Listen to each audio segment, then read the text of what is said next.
From the Shared Universe Studios in Red Bank, New Jersey, what's going on? I'm Rob Acampora. This is the A Game. This is episode 125. If you're keeping score at home, don't forget you can subscribe to my YouTube channel and get it for free and get all the other 124 episodes that have happened. My thanks to Mike and the guys from Love in Reverse for giving me the theme song that has been going on for I don't want to know how many years at this point.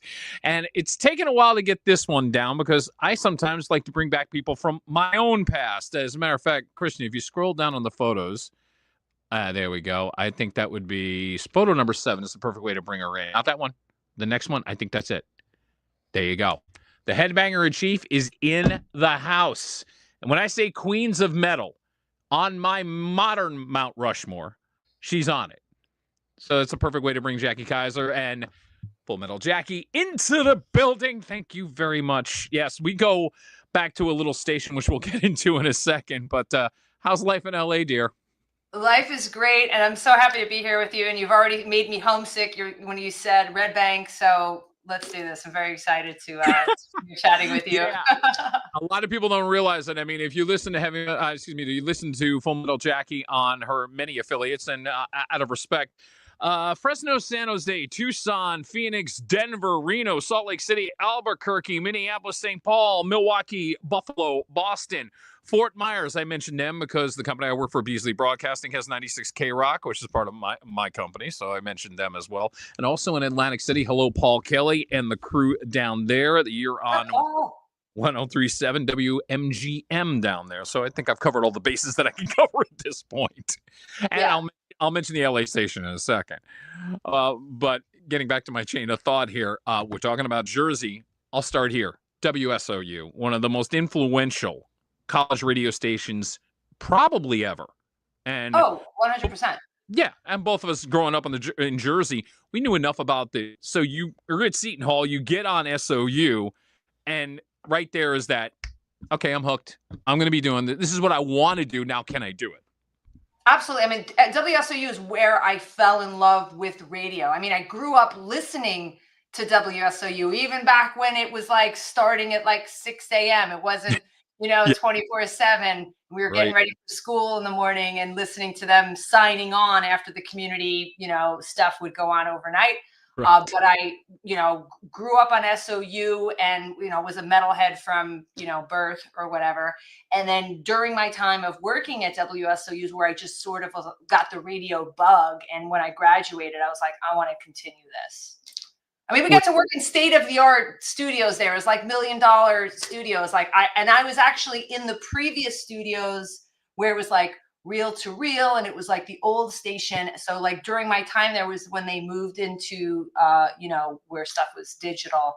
Yeah, but that gave you advantage because you were right on that cusp of the transition. So you kind of learned the digital, which definitely helps you out going into the more professional vein. Yeah, but it's important to know reel to reel. It's important. I feel like kids today getting into radio will never know what it is to, splicing and, trying to make your own edits. Fuck his cuffs. On your palm there. There you go. Yeah.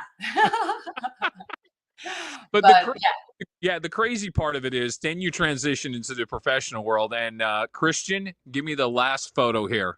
Oh, gosh. So you come up here. Now, yes. I want you to picture back to the first time you came here. By the way, this is where FM 106.3 WHTG operate out of. This house in Eatontown, New Jersey. In the woods. The little house in the woods. Yeah, we called it the little house on the prairie for a reason. Yeah. But you have to have that reaction of like, I know it's making you homesick, but I know it brings back memories. But that first reaction, because I always like asking that bands that I know have been there many times or former employees, you pull up there for the first time, exactly what's going through your head. Well, considering it was like the first commercial station I worked at, I was like, okay, well, I guess this is what radio is. I was like, I guess you just make a radio station in a house. I guess you could make a station wherever. But no, that was like just such a special everything about that experience, the station, the experience, the people, the history, I just get a reaction just looking at that picture, which I haven't, seen that house in such a long time. But I, living in central New Jersey, Yeah. growing up, like listening to Pinfield on the radio and watching him on MTV. And, after my time at SOU, I like wanted to get a job over there, which I Right. did. And man, like that, there will never be anything like that radio station when it was No, in the house. I say many times, 9 years I spent there, and I'm going, I don't think I could relive it, but I'm sure as hell glad I went through it without a doubt. Me too. Me too. I mean, I remember, and I'm trying to remember who it was that called, like, because the first shifts that I was doing was like filling in for whoever doing overnights. Right. And you're there at night. Yeah, I was about to, and I should mention, yes, kids, we actually had people on the air at midnight to 6 a.m. back in the day. We did that.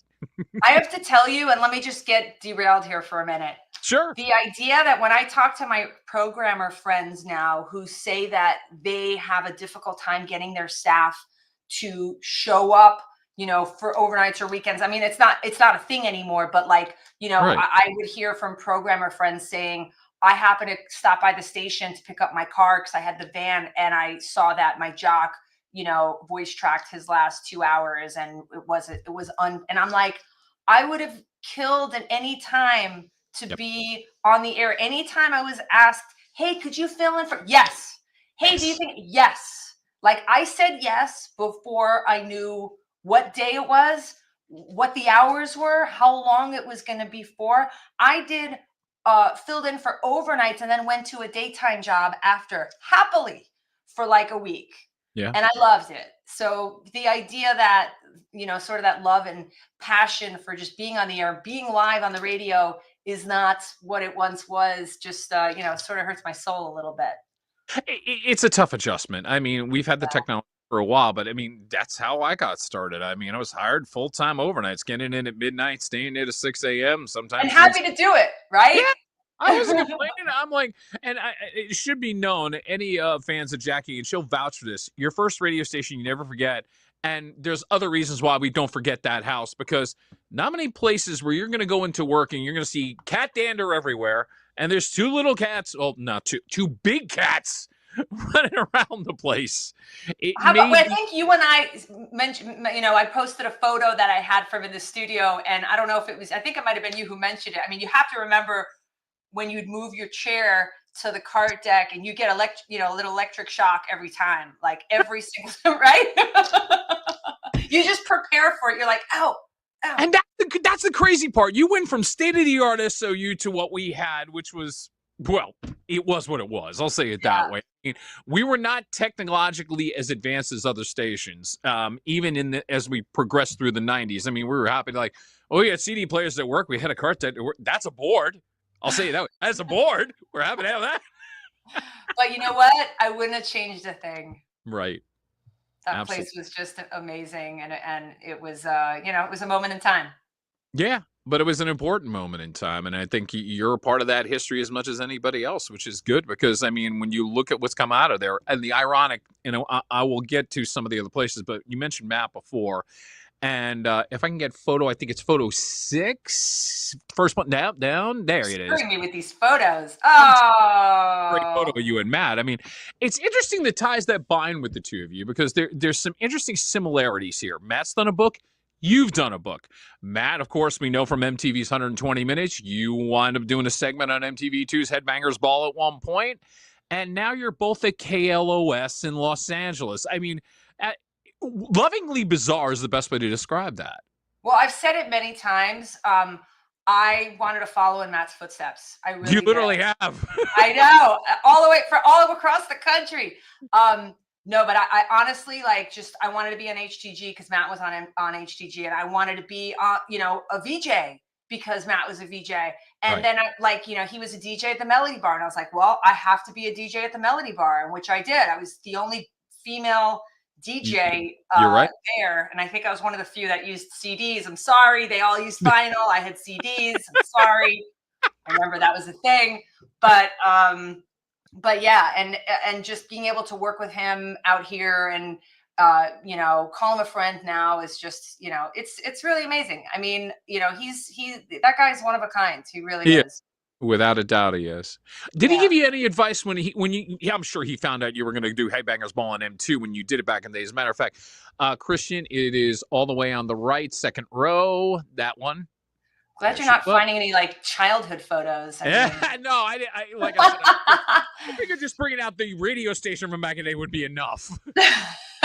Did by any chance did you seek his advice, knowing that you were gonna? Hey, look, Matt, I'm gonna be doing this on M2. You got any advice for me? That, not during that time, but we definitely have had conversations about how to deal with the things that we deal with, in the radio world and the business. But that was a one-off that I did for my book. I did an episode of Headbangers Ball to promote videos of songs that I talked about in the book. And that was really fun. It was kind of like a dream come true. I mean, grew up on Headbangers Ball. I remember like before VHS recorders, you'd have to make sure you were home on Saturday night to watch it. And by the way, I have a garage full of all the VHS tapes of like literally every Headbangers Ball episode. My sister and I collected, and I think in every VHS tape is a paper that has the playlist for that episode. I think it's worth nothing now, but I think we were like, someday this is going to be worth something. But you know what? Ricky Rackman's going to find this out at some point. He's just going to be like, I love you. I told him. I told him about it. Yeah. I don't even think he has that collection. Let me tell you this. Full Metal Jackie's here on the A Game. You mentioned the book. I want to bring it up. Certified photo 3, first left, second left. That's the one. There you go. Book came out around 2010. People don't realize how difficult it is to do a book. I mean, there's a painstaking process to this. I remember talking to Matt when he was doing his book, and it's very time consuming. So as you're going through it, did you find the process being one, well, oh, this is fun, or was it just more, is it done yet? I mean, or is it a little bit of both?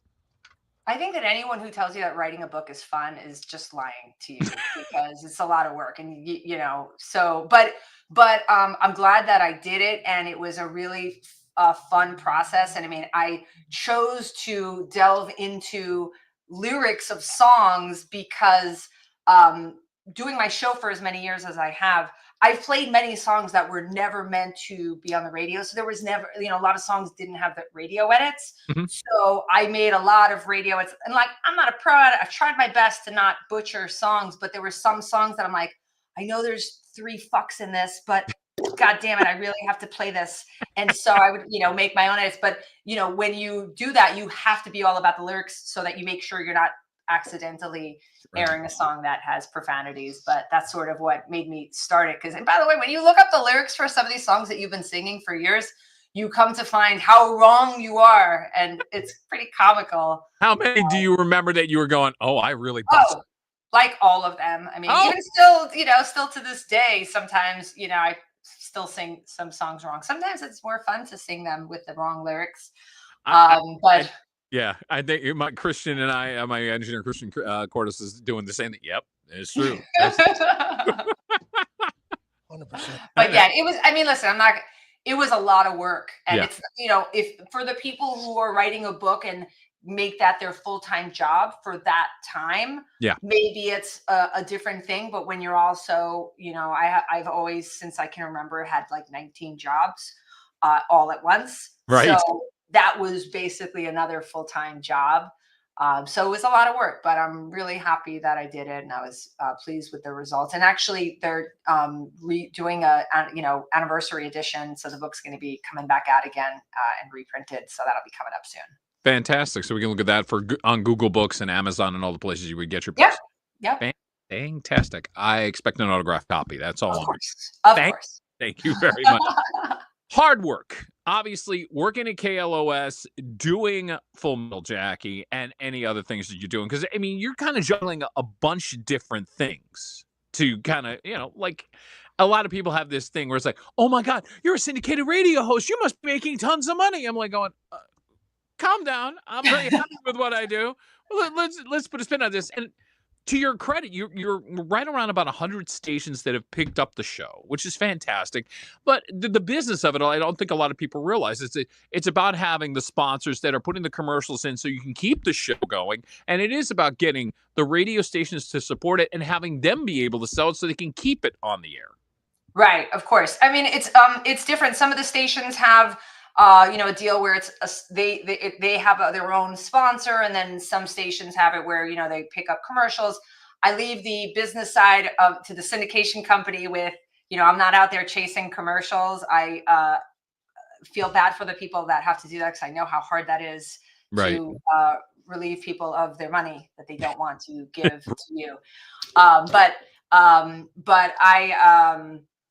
Yeah, I mean, the show has a couple of breaks and stations can put their own commercials in, and then the syndication company provides commercials, the boring business stuff. But I yes. know it's boring, but but it's about shedding a little bit of light on something, because a lot of people would sit there and say, "Oh, you got this glamorous thing." It's like, yeah, okay, you know what? I love what I do. I'm the talent, but there are stresses that come with this, to have this 2-hour radio show and also be able to maintain it year in, year out, with not only with the content, but the business part of it as well, and having those guys and women who are working on it and say, "Hey, look, sell my product. Make sure that we can get a few more stations." Because I noticed when I look at the map, there are certain areas that you really have done a great job in. It seems like the Midwest, you've got a lot. You definitely have the West Coast covered, about 5 or 6 stations in Texas. I mean, and there are some gaps where you sit there and go, all right, can we fill in the gap a little bit more on the East Coast? Can we do that, please? Yeah, I mean, and I think anyone who has to sell something having to do with themselves, the best thing I can always say is that you're the best person to sell your own product. No one is ever going to talk about my show in the way that I can, and you can't assume that there are salespeople out there that understand the hard rock genre in general. I will tell you that in a previous syndication company, I will never forget this. One of my radio friends who was already carrying my show called me to play a message that they got from, and this is a previous syndication company, and a rep called and said, "Do you want your station to rock? Talk to me about Full Metal Jackie." Now, forget the fact that message is just, I want to die. That somebody left that message for a programmer, and forget the fact that the station was already carrying my show. But really? Is that really the message you're going to leave on a rock station, a program director's voicemail? Just kill me. So I would never do that. And because I have one of my other 19 jobs, I do radio promotions for Better Noise. And I've been doing it for, I think I've been at this company for 16 years now. So I work predominantly in rock, but also alternative. Right. And so it's a small world, the amount of active rock stations that are out there anymore. And we all know each other. It's it's not a huge business as maybe it once was, maybe before my time. But a lot of the stations that I've got to pick up my show are basically from my own relationships of hey, I've been to your town. I've been to shows in your town. I see all the rock shirts. I see all the metal shirts. There's nowhere for your listeners to go to hear the music that I'm playing. Hey, I know a girl. Literally say that 20 times a week in my promo conversations I'm having. I can't help myself. It's probably annoying, but it's my passion and I love it and I enjoy doing the show. Yes, it's a lot of work. Yes, it's a lot of work on top of my other jobs, but I wouldn't have it any other way. I love that I get to do it. I love that I get to play this music on the air and interview bands that I've been a fan of since I was a kid, and play whatever I want, which is unheard of in commercial radio anymore. And amen. I enjoy and I try, and it's only a 2-hour show, but I spend a lot longer than that trying to determine what I'm gonna put in it and make sure it's great. And I agonize over a song that I remove, and I go, well, I really need that in there to fit. I just overthink it, and want it to be great. I want every single show to be great, and I'm so proud of getting to do it to begin with, and I'm very grateful to all the stations that carry it. I really am. Yeah. You came up with the perfect name. You really did. And obviously it's a play on Full Metal Jacket. And it raises first the one question that hits me in my head, because I don't think I've ever heard, did Arlie Ermy by any chance before he died do an ID for you? Because that would have been perfect. No. And I Oh, didn't come up with the name. I can't take the credit for that. It was Steve Jones from the Sex Pistols, who used to do middays at Indy 1031, whereas that is where I started doing my show in LA before it was syndicated. And I was doing a show for Indy 1031 for Michael Steele, amazing program director who made that station. And Steve Jones was doing middays, and one day he was on the air and was just like, and I walked in and he said, "Oh, look, it's Full Metal Jackie." And he just said it, just came out. And then, my boss, Michael Steele, was like, "That's your new name." And I'm like, "What am I going to say?" No, I'm like, "That's fucking brilliant." So the show was originally called Chaos with Jackie, and then we changed it to Chaos with Full Metal Jackie. And then when I started syndicating the show, I just called it Full Metal Jackie. But Steve Jones he would rattle out just gold anytime. Like, that was the thing about, being on the air with him. It was, but that's an incredible story, because it's so organic. It was just like just off of his head. I'm like going, brilliant. Oh my God. I know. Like, I just was sort of stunned. And when he said it, it was like, yeah, like, that works. Yeah. Like, I can take that moniker. Yeah. And it's been working for you. But here's my other question. When it comes to KLOS, I mean, and Christian, if you give me the photo, so I can plug the KLOS, the one of them right there in the middle in the red. There you go. So you do the show Whiplash, which is basically Full Metal Jacket. So why are they calling it Whiplash out in LA? I'm just curious. Okay, so the Full Metal Jackie syndicated weekend show that is on all those stations that you mentioned is different than Whiplash on KLOS. I do two different shows, and the reason for that is KLOS is a classic rock station.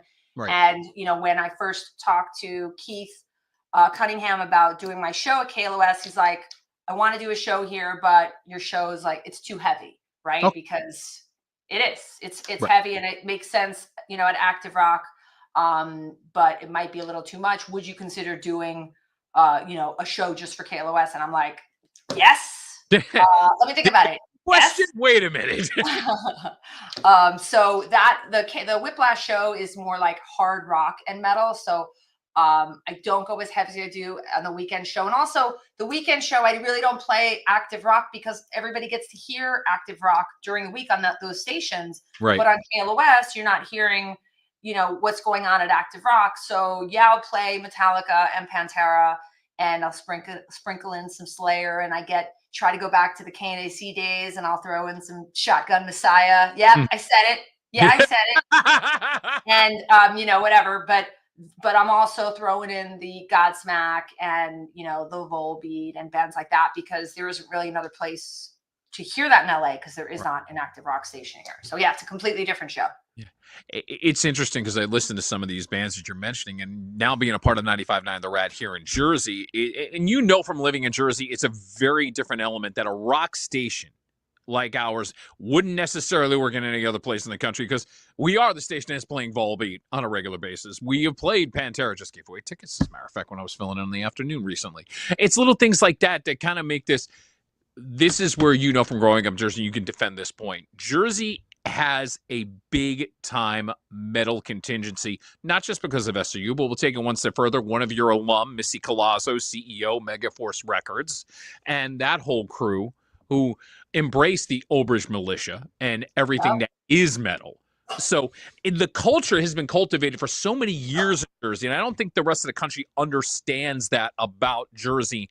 And when it comes to the rock scene, we are very unique, and just because it works here and on our sister station WDHA, which I know you were a part of at one point, hint, hint, that it would not necessarily, if you put this in someplace else in the country, doesn't necessarily mean it's going to fly. Right. No, Jersey is a very unique animal. And gosh, and you're just mentioning, these call letters, and just, I'm thinking about my time in New Jersey and the clubs and the shows that were, aplenty,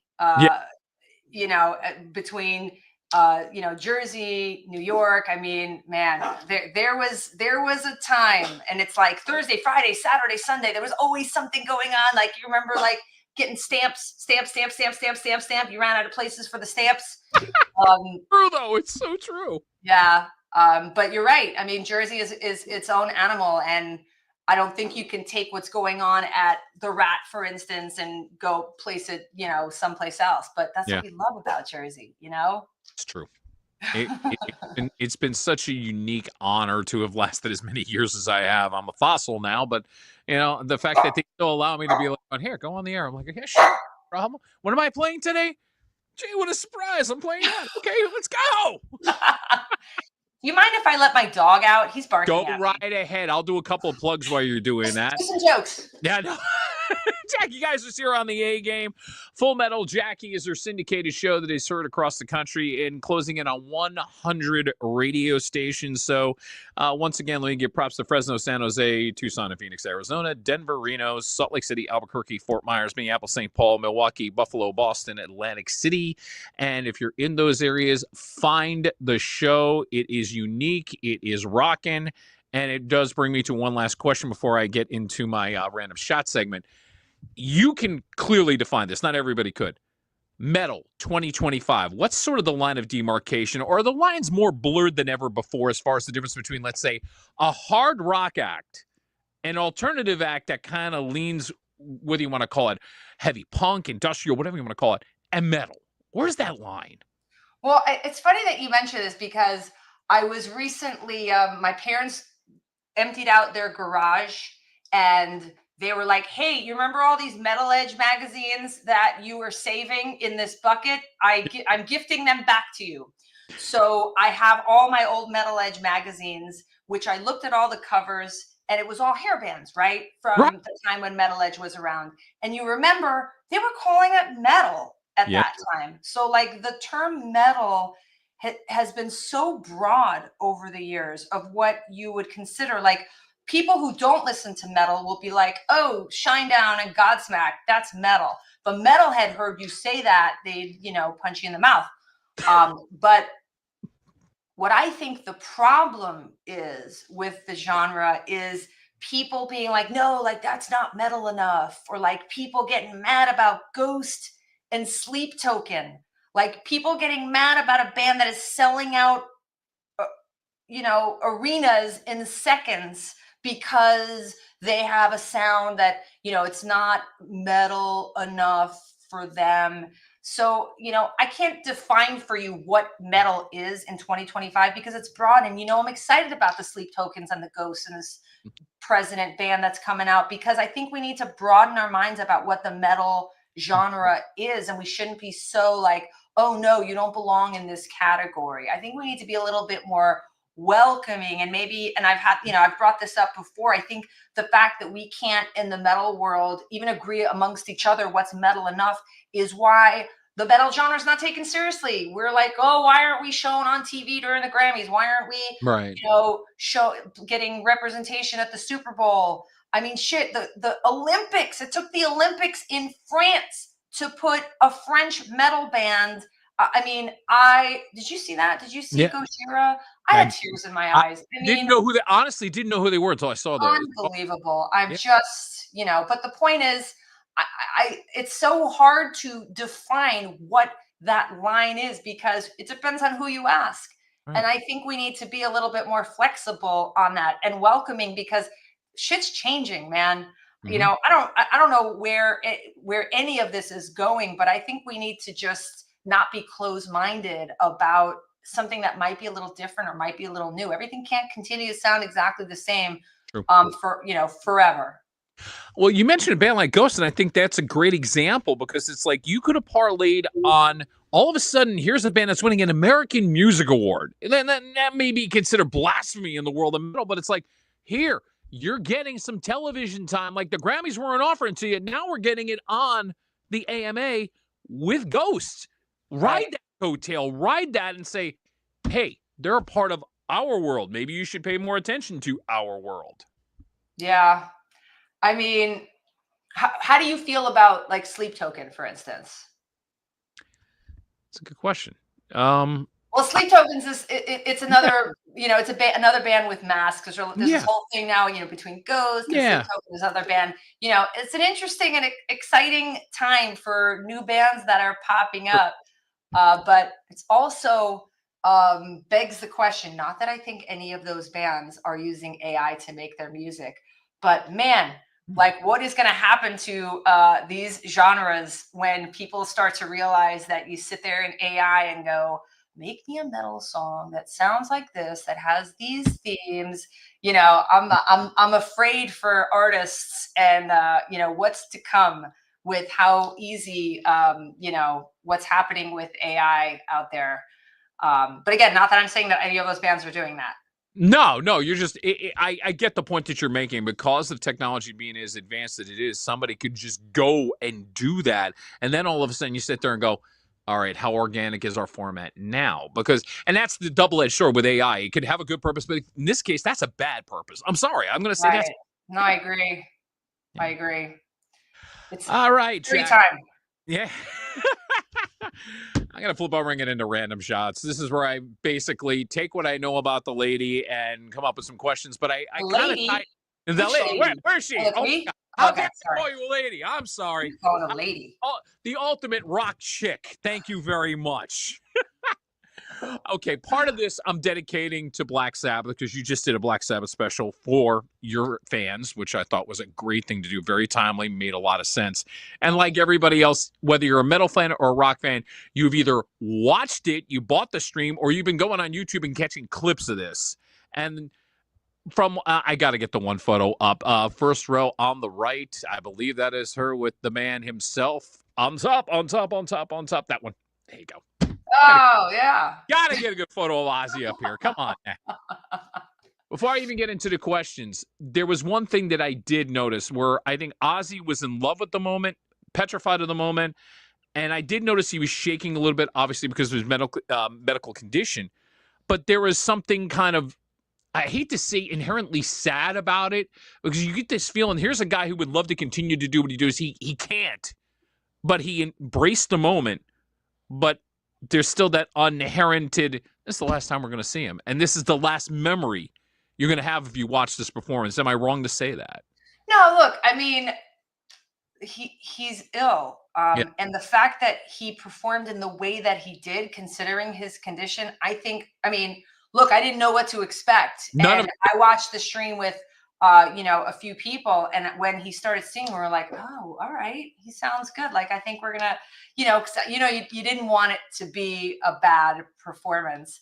And I think everything all considered, I think he did an amazing job. And agreed. yeah, I mean, listen, when he was doing Mom, I'm Coming Home, we were all crying. Like, Yes. we were all shaking and Yes. crying. That was like really impactful and emotional. And the song itself is emotional, but just to go, this is the last time we're ever going to hear him perform this, and how many times you've heard that song and how much it meant to you. I mean, that whole day was just magical. And I mean, lots of musicians say stuff on stage, but when Ozzy says, I fucking love you all, we know that he means it, He did. Yeah. It was really like, I thought that was I love the choreographing of him coming up from the stage. I thought it was like, okay, that was the perfect way to do it. So everything about it looked really good. And I got to give up to a lot of the performers. But it also raised some questions that I wanted to ask you as the expert. I'm going to start with Guns N' Roses. I want to start with Axl. Were you more surprised by his vocals, his looks, or the set list? Wow. And you understand why I say the set list, because if I'm not mistaken, there was no GNR in there. They did strictly Ozzy music, which I thought, wow, okay, there's no ego going on here. They really wanted to pay tribute to Ozzy. So that I'm surprised at. I can't get in my head how he looks now. That's just me. And as far as his vocals, I was like pleasantly surprised. This is the best way to put it. So, I mean, does any one of those three stand out for you as like a bigger surprise? I mean, I've seen Guns N' Roses in the last few years, so I knew what I was to expect Okay. from the vocals. And look, I'm happy they were there. They should have been there. And I think they paid the tribute in the way that Ozzy deserved. Yeah. And look, I can't believe that all of these bands who went across the world to play for 20 minutes, but I think they all made it count. So many stands out from that show. So you didn't watch the whole thing? No, unfortunately, it's like I had to watch part of it, and then I had to stop, and then I work. So I mean, literally been kind of piecing it together and watching as I've been going along. Yeah. Right.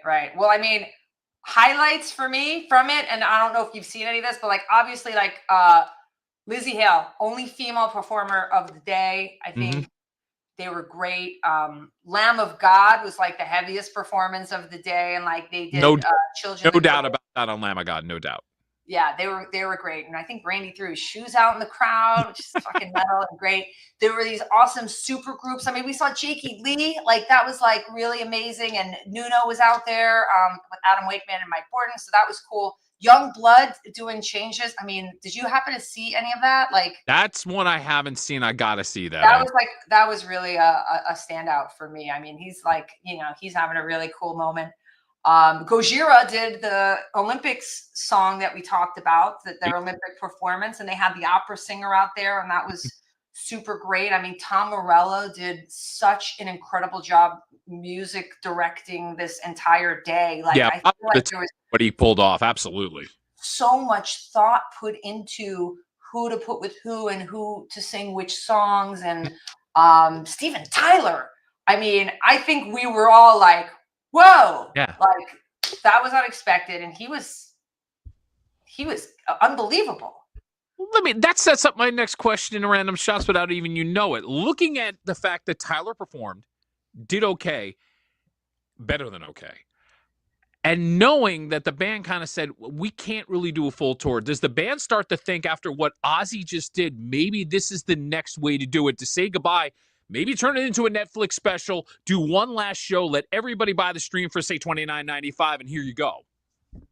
Listen, I would. What we've learned is that, in most cases, farewell doesn't mean farewell. I mean, I think in Ozzy's case and in this situation, but I think that there's been so many bands that have done this is it. This is the end. I mean, even Ozzy at some point, we thought there was the end at some point, but I hope that I think that this was a beautiful way to, end the story and remember the legacy. I mean, every band up there basically said, without Black Sabbath, without Ozzy, I wouldn't be here. Exactly. I think the whole day was beautiful. Like, and I think people, I don't know about your feed, but my social feed is nothing but the event and, everybody I know who went. And I think people are going to be talking about this for a really long time. Yeah, it just so happens I timed this perfectly without even knowing it, having you on. I mean, this was just like dumb luck, and I'll take it. I'm very happy about that. Listen, it was a 9-hour stream, and I watched it from start to finish. Oh, bravo. That's great. with easy access to my own bathrooms and my own home and the food that I want and sitting as long as I wanted. But honestly, it was amazing from start to finish. Like, if you find yourself with a spare 9 hours, I highly recommend it. There were two events that happened that had nothing to do with what was on the stage. They were both kind of surprising. So what kind of got you more? The fact that Kelly Osbourne got proposed to behind the stage by her longtime boyfriend, or the fact that Jason Momoa caused a mosh pit in the middle of the damn thing? There's the photo of Jason in the middle of the damn show. Let me tell you something. Yeah. I love Game of Thrones. I love Jason Momoa. The fact that he's a metalhead and he will jump in the crowd into a mosh pit, is like just beyond me. Like, that's it. I've seen him at shows out here in LA. He does go into the pit. I saw him at Slayer. Like, he is a legit metalhead. And like, to see him go out there and do that it was too much. Like, there were so many moments during the day, and I had, a bunch of people that we all watched this together. We're like, whoa. Like, I mean, I felt like my head was going to explode multiple times during that 9 hours. Did I mention it was 9 hours? Yeah, you did. It was 9 hours. I woke up, and it was like the day after 4th of July. So like, we had a 4th of July party, and then Saturday morning got up at 6:30 so that we can be there for the very start to watch Mastodon, who opened the damn show. Nice. But yeah, watched all 9 hours, and I would do it. I would do it again. Why am I not surprised that you would say that? There is one person from the show that got some negative press, and I don't know if it's fair that Dave Draymond is getting what he got in this whole thing. And it goes back to something about what you were saying before. When it comes to metal, we should be more, bringing everybody together. Whatever. Dave is proud of his heritage. Don't penalize him, because I love Disturbed. Every level, whether they are rocking it hard or some of the softer songs that he has done. There's something so amazing about the fact that he's got just incredible pipes, and the songs that he writes are just great. So it's like, is it fair that the audience is kind of penalizing him because he is proud of his Jewish faith? I mean, I don't know. Well, first of all, I was watching the stream and I didn't hear any booing. And I saw him make a post that there were some people that released clips that added a booing track. Yeah. I'm not saying that I don't believe that there are people that booed him, because it's a hard time to be Jewish right now in the world. Yeah. And I love him for being out there and being an outspoken Jewish person. And it had, whatever booing that existed had nothing to do with his vocal performance, because he killed it that day. Yeah. And it's a sad state of affairs that you have people that are booing somebody because of their religion and what they believe in. But well, Rob, we can curse on this show, right? We're not like let it rip, girl. The truth of the matter is everything is fucked. So like nothing makes sense anymore. So that is really what is. That's all I got for you. No, I agree 1,000%. Well said. Well said. Got three more here in random shots. One is going to have to be about the plaque behind you. Give me the story on the connection with you and Five Finger Death Punch. So Five Finger Death Punch is a band that I discovered on MySpace back in, I think it was 2007. And at that time, I was doing my radio show Chaos with Jackie. That was before it was Full Metal Jackie at Indie 103.1. And I had, people requesting bands, and I had people requesting this band called Five Finger Death Punch that I never heard of. Right. And I looked them up on MySpace and found them and found some songs that I fell in love with. They happened to be playing at the Whiskey like a week after I had like discovered them on MySpace. I was messaging with their former guitar player, and I was like, and at that time I was working for a company called The Firm, which was an artist management company. Had a label as well. Give me friends writing for anybody who doesn't know, The Firm is one of the elite companies in that field, without a doubt. Was at that time. Well, yeah. So at that time when I had worked for that company, it was like, Korn, Limp Bizkit, Linkin Park, all of these bands in their heyday. And so I messaged, the MySpace account, and it was being maintained by their former guitar player. And I was like, hey, really into your band. I do a radio show now. So I work for a management company. Do you guys have management label? No. I'm like, would love to bring you guys in and have a meeting. I sat there and burned CDs off a song off MySpace. And this is me as a junior manager at that company at that time. I'd never signed a band before. And I burned CDs and I printed out on a piece of paper, which I still have. Like, hey, there's this band I found on MySpace. They're playing at the Whiskey, no management, no label. Metal's making a comeback. We'd love to have you out at the show. Nobody came. I went on my own.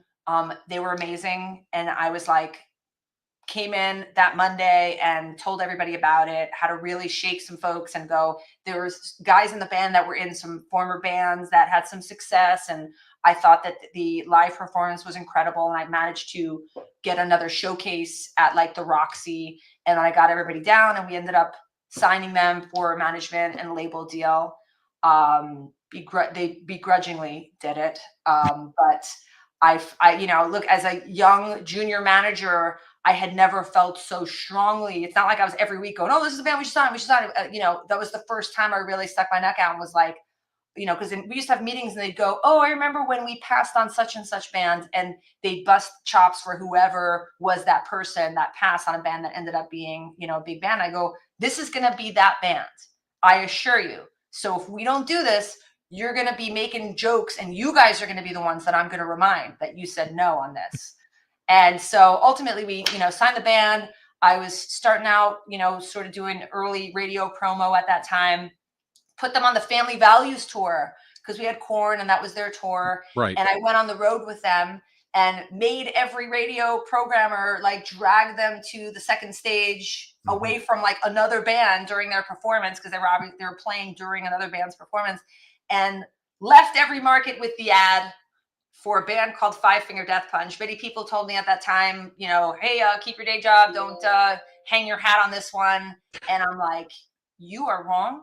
And I'm going to remind you about this later when I show you that you're wrong about this day. So you remember this day, because I'm going to remind you about this day. So anyway, you know, here we are years later, still managing the band. At this point, moved over to 10th Street and Better Noise, like I said, about 16 years ago. And they're with us now. And you know, the band has an enormous legacy, you know, one of the highest streaming bands, record-breaking consecutive number ones. They outsell a ton of bands and merch, headline arenas around the world. And, you know, they have an amazing story. They're actually celebrating their 20-year anniversary this year as a band.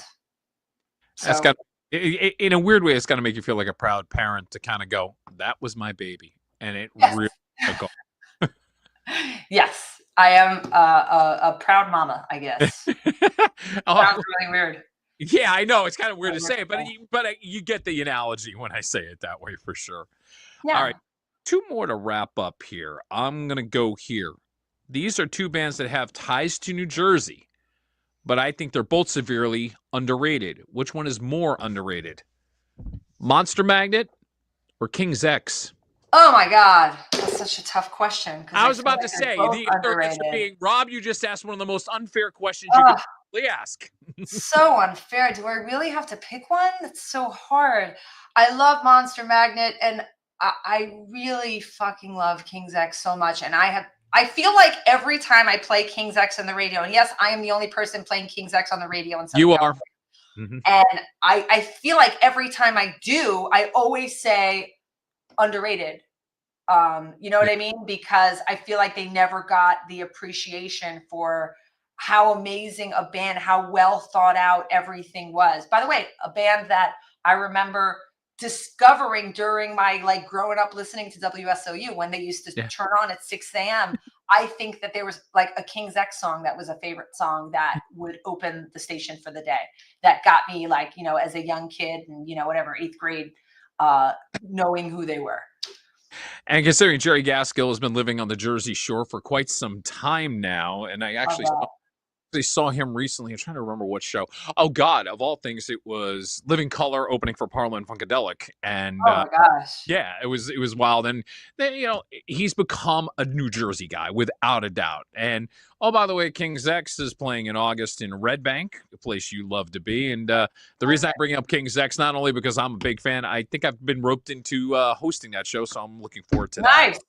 And sad news on the Monster Magnet front, because one of its original members, Tim Cronin, just passed away today at the age of 63. We wish all the best to every member of the band and all the friends and family of Monster Magnet. And I know Dave's been in such rough shape, too, as far as health, because they were doing a big tour overseas, and he had to cut that short. And there's another thing.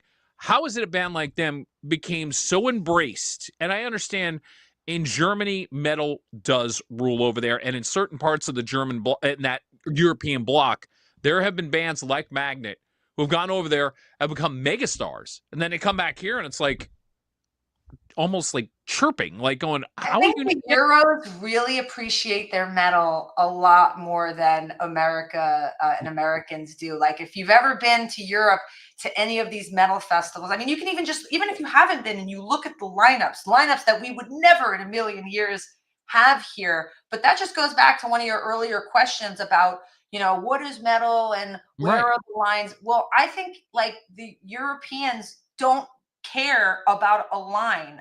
There is so like there could be, you know, hair bands or super heavy bands or commercially successful bands all on one bill, and they don't get that mad about it like we do here. And I love that. I feel like the festivals that I've been to in Europe, everyone is just taking care of each other, having a good time. And there, you know, I kind of wish that we had that mentality here, and had that flexibility and the ability to have lineups like that here. I mean, how many times have you seen a lineup for, you know, some German metal fest, and you're like, shit, how cool would that be? Yeah. I'd see that in Jersey. I'd fly out to Jersey to see that. It's funny because it was like paying attention to sometimes, and you look at the bands and go, why don't I know that band? By accident, a few years ago, I had no idea who they were, but I saw them on one of the rosters, and I discovered Within Temptation out of nowhere. I had no idea who they were. Oh, yeah. Faster, and I just went, how is this band not even getting arrested in the United States? How is this possible? I know. There's a lot of bands like that. There's Yeah. a lot of bands that are huge in Europe and have tried to break through here. Right. And it's, it's challenging. Definitely is. Yeah. We're very judgmental here in the US. I'm going to go back to a comment I said before, and I meant it sincerely. If there is a Mount Rushmore of the women of metal, I'm putting you, Nita Strauss. Love Nita. Yeah. I'm putting Lizzie Hale on there. My problem is, who's the fourth? Do I go backwards? Do I go forwards? I mean, there's a couple that I would sit there and say maybe in the future. But if you had a vote to sit there and go, okay, women of metal, who do I put on that Rushmore? I mean, Lita Ford? Lita Ford, yeah, that's probably the one that comes to mind the most, I think. Joan Jett. I mean, I know she's not metal, but like she's Joan Jett. She's Joan Jett. Yeah, exactly. Well, let's say it right. She's Joan fucking Jett. Exactly. Thank you very much. Yeah. Future Dorothy Martin, though, could she ascend to that level? Because it seems like I love her music. I love what she's doing in Dorothy, and then she shows up on people's albums like Scott Stapp, and you're just going, oh my God. Every time she does a collaboration, I'm just in love with her voice even more. I feel like collabs are really they're becoming more and more popular, and I think that it's really helpful for artists to get introduced to the fan base of already established bands, and it obviously with streaming now and getting tagged and all that stuff, it's really helpful, and I love seeing unusual collaborations. It's happening more and more, and granted, a lot of times it's because somebody at a label said, oh, this will be good for, biz. I love it when it's more like an artist reaching out to an artist on Instagram, hitting up, in the DMs and going, hey, I like your shit. We should do something cool. Let's do it. Like those are the most, organic and awesome stories to hear. And it's so easy for that to happen anymore. But, there's been some interesting collabs out there, and I think we're going to see a lot more of that too. I look forward to it. I'm becoming a fan of them without a doubt.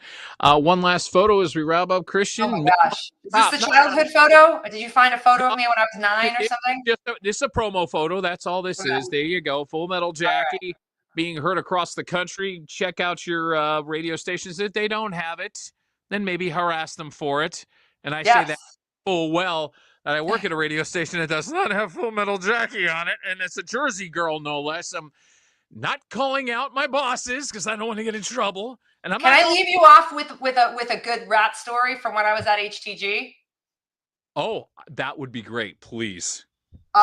It was an Ozfest year, and I was working at HTG, and the rat was presenting Ozfest. Okay. And I decided I'm going to drive the HTG van to Ozfest. I'm going to be a dick, and I'm going to drive the radio station van to Ozfest. And I did.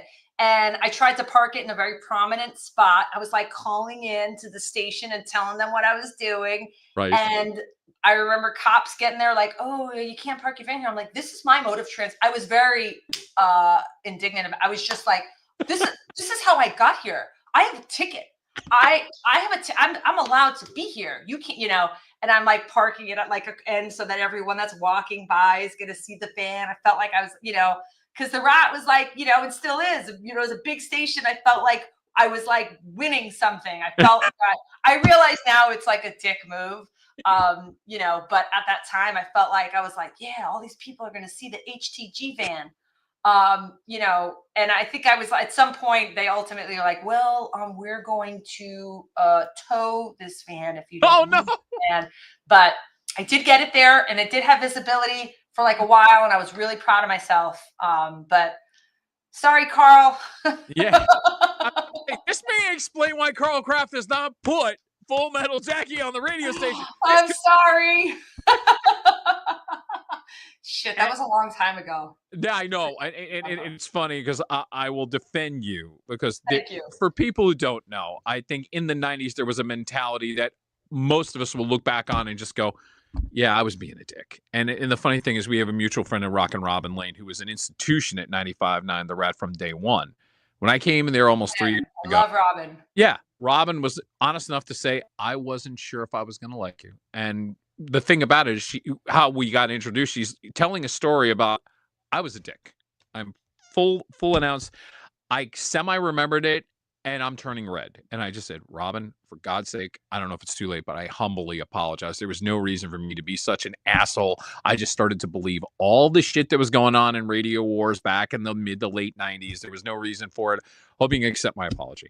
First of all, Robin is a gem and I love her so much. And I love this story. And it's just a reminder when people say to me, and look, I've been living in LA longer than I lived in New Jersey, but that's where I'm from. I am always going to be a Jersey girl.